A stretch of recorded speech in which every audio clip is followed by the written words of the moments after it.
নমস্কার বন্ধুরা, কিচেনে আমাদের সকলকে স্বাগত। আজকে আমি ২ টো ডিম দিয়ে পুরো পরিবারের জন্য রান্না করব। তার জন্য ২ টো ডিম ভেঙে নিয়েছি। এখানে দিয়ে দেব কিছুটা কুচানো পেঁয়াজ। দেব পরিমাণ মতো লবণ। আমি এখানে লঙ্কার গুঁড়ো দেবো। আপনারা চাইলে কাঁচা লঙ্কা কুচিও দিতে পারবেন। লঙ্কার গুঁড়ো, ধনিয়া পাতা, এবার দেব বেসন।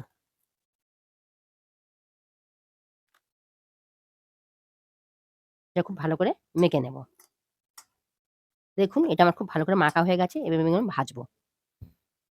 এবার কড়াতে আমি দিচ্ছি সাদা তেল। আমি কম করে দেব। দিয়ে বড়ার মতো করে ভেজে নেব। এগুলো আমি উল্টে পাল্টে লাল, লাল করে ভেজে নেব। দেখুন এগুলো আমার ভাজা হয়ে গেছে। আমি তুলে নেব। বাকিগুলো ঠিক একইভাবে ভেজে নেব। কিছু তেল আমি কমিয়ে দিয়েছি। ওই তেলের মধ্যে দেব একটা শুকনো লঙ্কা, গোটা জিরে, কোচানো পেঁয়াজ, গ্রেট করা রসুন, গ্রেট করা আদা, পরিমাণ মতো হলুদ গুঁড়ো, ঝালটা যে যেমন খাবেন ঝালের জন্য, ঝাল লঙ্কার গুঁড়ো,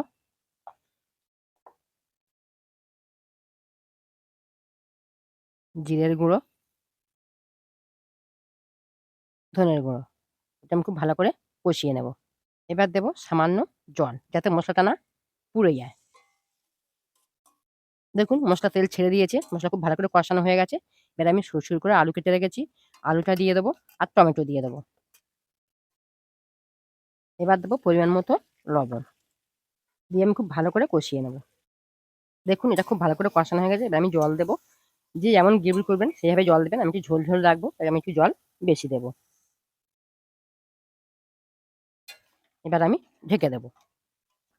এবার আমি ডিম দিয়ে ভাজা বড়াগুলো দিয়ে দেবো।